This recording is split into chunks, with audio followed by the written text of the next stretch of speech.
Assalamu alaikum. This is me, Sumaira Rauf, and today's topic is about applications of radioactive tracers in medical. Start करते हैं. सबसे पहले हम देखेंगे radio tracers क्या होते हैं, रेडियो आइसोटॉप्स क्या होते हैं. रेडियो ट्रेसर्स होते हैं ऐसे केमिकल कंपाउंड्स होते हैं जिनमें किसी भी कंपाउंड के एक या दो एलिमेंट्स को आइटम्स को रिप्लेस कर दिया जाता है किसी रेडियो आइसोटॉप से, रेडियो एक्टिव एलिमेंट से. ठीक हो गया. अब ये जो रेडियो ट्रेसर्स होते हैं ये रेडियो एक्टिव आइसोटॉप्स ही होते हैं जिनमें स्मॉल क्वांटिटी होती है रेडियो एक्टिव एटम्स की या एलिमेंट्स की. अब इसमें जो है ये किसी नॉन रेडियो एक्टिव एलिमेंट और कंपाउंड में हम इसको डालते हैं और फिर हम उसको कन्वर्ट कर देते हैं स्लाइटली रेडियो एक्टिव कंपाउंड में. अब इसका बेनिफिट क्या होता है कि जो भी रेडियो एक्टिव हमें पता है एलिमेंट्स हैं वो क्या करते हैं, रेडिएशन एमिट करते हैं. अब जब वो टारगेटेड एरिया पे जाएगा तो वहाँ पर जाके वो रेडिएशन एमिट करेगा, तो वहाँ से हम उसको डिफरेंट स्कैनिंग डिवाइस और इमेजिंग डिवाइस से हम देखेंगे उसकी कि रेडिएशंस कितनी हैं और इमेज देखेंगे उस टारगेटेड एरिया की, तो हमें अंदाज़ा हो जाएगा कि यहाँ पर डिज़ीज़ रेट क्या है या उसकी फंक्शन प्रॉपर से हो रही है, या जिस भी प्रोसेस में हम उसको अप्लाई करेंगे उसके फिर हमारे पास डिफरेंट रिजल्ट्स होंगे. अब इसको अगर हम मेडिकल फील्ड के अकॉर्डिंग देखें तो हम डिफरेंट बीमारियों को डायग्नोस करने के लिए यूज़ करते हैं. इसी तरह अगर हम इसे इंडस्ट्री की फील्ड में देखें तो हम डिफरेंट जो है वो केमिकल रिएक्शन के रेट्स को स्टडी करने के लिए या उनके मैकेनिज़्म को स्टडी करने के लिए यूज़ करते हैं. हम आगे फर्दर देखेंगे. अब जो है हमारे पास अब इनको यूज़ किया जाता है विजुअलाइज़ करने के लिए डिफरेंट टेक्नोलॉजी, जैसे कि single photon emission capture tomography है और पोजिट्रॉन एमिशन टोमोग्राफी है, और ये जितनी भी टेक्निक्स हैं इसमें जो है हम इसको यूज़ करते हैं रेडियो ट्रेसर्स को अपने जो है वो रिक्वायर्ड इमेजिंग और प्रोसेस की इंफॉर्मेशन लेने के लिए. नेक्स्ट हमारे पास है ये जो रेडियो ट्रेसर्स, ये हमने बात कर ली है कि ये इंडस्ट्री में यूज़ हो रहे हैं, एग्रीकल्चर में यूज़ हो रहे हैं ग्रोथ रेट को देखने के लिए डिफरेंट फील्ड्स की, और इसके बाद रिसर्च में यूज़ हो रहे हैं, मेडिसिन में यूज़ हो रहे हैं. अब जो इसका जो ट्रेसर प्रिंसिपल दिया था ना, वो सबसे पहले एक साइंटिस्ट थे ग्रेगर डी हैविसे ने 1940 में, जिनको इस चीज़ पे नोबेल प्राइज़ भी मिला था. अब हम देखते हैं कि रेडियो आइसोटॉप्स हम बनाते कैसे हैं. अब ये कोई बहुत आसान काम नहीं है और बहुत सिंपल काम नहीं है कि जो आइसोटॉप्स हैं, जो सिंपल कंपाउंड्स हैं, उनको रेडियो आइसोटॉप्स में कन्वर्ट कर देना और फिर हमने एज अ ट्रेसर यूज़ करना डिटेक्शन के लिए. इसके लिए हम क्या करते हैं, डिफरेंट जो है बम्बार करवाते हैं एलिमेंट्स जो हैं जैसे बीटा रेज और गैमा रेज और डिफरेंट जो है हमारे पास इलेक्ट्रॉन्स और प्रोटॉन्स की बम्बार्डमेंट करवाते हैं हम डिफरेंट कंपाउंड्स के ऊपर, और फिर उनको हम डिफरेंट वेज हैं हमारे पास डिफरेंट ट्रेसर आइसोटॉप्स बनाने के लिए. अब जैसे यहाँ पर बताया गया कि हमारे पास 160 जो है वो डिफरेंट आइसोटॉप्स हैं जिनको रेगुलरली यूज़ किया जाता है डिफरेंट फील्ड्स में और रेडियो आइसोटॉप्स बनाने के लिए.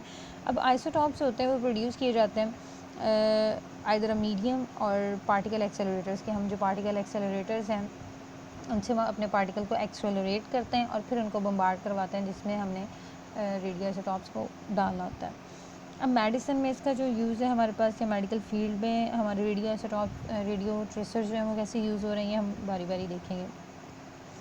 अब इसको हमने दो चीज़ों में, दो कैटेगरी में डिवाइड कर दिया, डायग्नोस्टिक पर्पस के लिए और जो है हमारे पास थेरेप्यूटिक पर्पसेस के लिए. अब डायग्नोस्टिक पर्पसेस के लिए हम जो है वो किस तरह अपने रेडियो ट्रेसर्स को यूज़ कर सकते हैं ये हम बारी बार देखेंगे, और हम कौन कौन से रेडियो ट्रेसर्स किस किस बीमारी को डायग्नोस करने के लिए यूज़ कर रहे हैं. अब जो यहाँ पर टेक्टेनियम है 99 जो है ये एक हमारे पास आइसोटॉप है. इसको हम यूज़ करते हैं ब्रेन में लोकेट करने के लिए डिफरेंट ट्यूमर्स को. अब इसमें क्या होता है कि हम जब इसको इंजेक्ट करवाते हैं तो हमने देखना होता है कि हमारा कहाँ पर प्रॉब्लम है, हमारे ब्रेन में कहीं क्लॉटिंग हुई है या कोई डिसऑर्डर आ रही है ब्रेन में, तो उसको डिटेक्ट करने के लिए हमने इसको इंजेक्ट करवाया और फिर हमने इसकी जो एमिटेड रेडिएशंस हैं उनसे फिर हम अंदाज़ा लगाते हैं, इमेजिंग डेवलप करते हैं हम डिफरेंट स्कैनर्स के साथ, डिफरेंट इमेजिंग डिवाइस के साथ, और फिर हमें पता चल जाता है कि कहाँ पर प्रॉब्लम है, किस तरह है, किस नोयत की है और किस तरह उसको सॉल्व किया जा सकता है. उसके बाद जो आयोडीन से तो हम सारे लोग फेमिलियर हैं कि थायराइड के ट्रीटमेंट के लिए हम आयोडीन के जो डिफरेंट आइसोटॉप्स को यूज़ करते हैं। अब इसमें 131 जो है वो पहले का काफ़ी देर पहले का है, हम उसको यूज़ कर रहे हैं, लेकिन अब जो रिसेंटली हमारे पास आयोडीन के आइसोटॉप्स हैं जो कि बेनिफिशियल साबित हुए हैं थायराइड के ट्रीटमेंट के लिए, उनमें है 132 और 123। नेक्स्ट है, हम इन जो आयोडीन के आइसोटॉप्स हैं इनको हम किडनी की फंक्शनिंग को स्टडी करने के लिए भी यूज़ कर सकते हैं, और उसमें हम यूज़ करते हैं 131 आयोडीन को। अब जो है हमारे पास फास्फोरस 33, इसको हम यूज़ करते हैं डीएनए सीक्वेंसिंग के लिए, जिसको हम फोरेंसिक्स में बहुत ज़्यादा यूज़ करते हैं बायोलॉजिकल फ़ाइल जो बिल्डअप करने के लिए, और वैसे भी डिफरेंट टेस्ट को फर्दर प्रोसेस करने के लिए। अब यहाँ पर ट्रिटियम जो है सॉरी, ये एक हमारे पास जो है हाइड्रोजन का आइसोटॉप है, और इसको हम बायोकेमिकल स्टडीज़ में यूज़ करते हैं कि हमारे पास जो बॉडी में बायोकेमिकल रिएक्शंस हो रहे होते हैं उनको स्टडी करने के लिए हम जो है ये हाइड्रोजन का जो आइसोटॉप है इसको यूज़ करते हैं।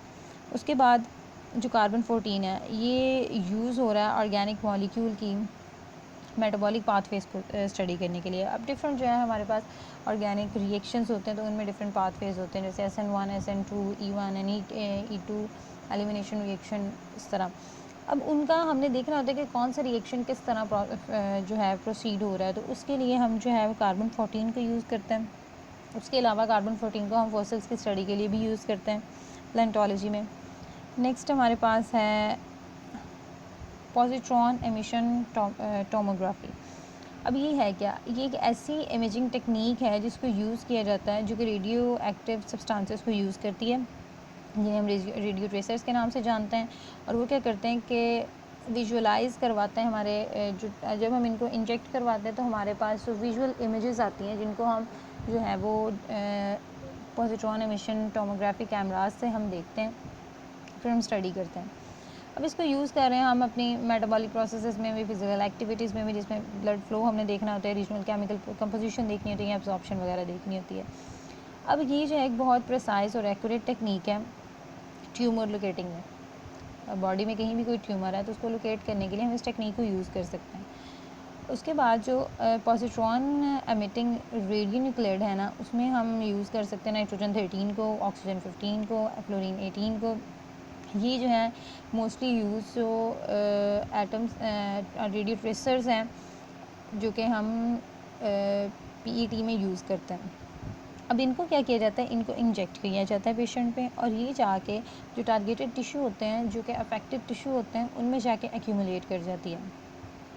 अब जैसे ही ये एमिट करेगी, पॉजिट्रॉन एमिट करना, जहाँ जब वहाँ पर वो चली जाएगी, एक्यूमुलेट हो जाएगी, वहाँ से वो एमिट करना शुरू कर देगी पॉजिट्रॉन्स। अब ये जो पॉजिट्रॉन होंगे, ये नियर बाय जितने भी उनके इलेक्ट्रॉन्स होंगे उनसे ये क्या करेंगे, कंबाइन होना स्टार्ट कर देंगे, जिसका रिज़ल्ट हमारे पास क्या होगा कि हमारे पास गैमा रेज जो हैं वो एमिट होंगी, और फिर इनको हम डिटेक्ट करेंगे PET कैमरास के साथ, जो कि हमारे पास इंडिकेट करेंगे उनका रीजन क्या है, उनकी डेप्थ क्या है, और उनको किस तरह हम एरेडिकेट कर सकते हैं, उनको किस तरह हम ट्रीट कर सकते हैं। उसके अलावा PET को यूज़ करते हैं हम कार्डिक डिजीज़ को डायग्नोस करने के लिए, और ब्रेन इमेजिंग के लिए भी इनको यूज़ किया जा सकता है। नेक्स्ट हमारे पास है कंपाउंड एक्सरे टोमोग्राफी और CT स्कैन। CT स्कैन से हम सब फेमिलियर हैं, और हम जानते हैं कि ये क्या होता है कि ब्रेन इमेजिंग के लिए या बाकी जो है हमारे पास एक इमेजिंग टेक्निक है मेडिकल में। अब इसमें जो है वो रेडियो ट्रेसर जो है प्रोड्यूस करते हैं गैमा रेज, और सिंगल फोटॉन्स करते हैं एमिट, जिनको हम क्या करते हैं गैमा कैमराज से डिटेक्ट करते हैं। अब एमिशन जो होती हैं वो डिफरेंट एंगल से हो सकती हैं, और उनको हम कंप्यूटर से एडजस्ट करते हैं और उनको हम देख सकते हैं।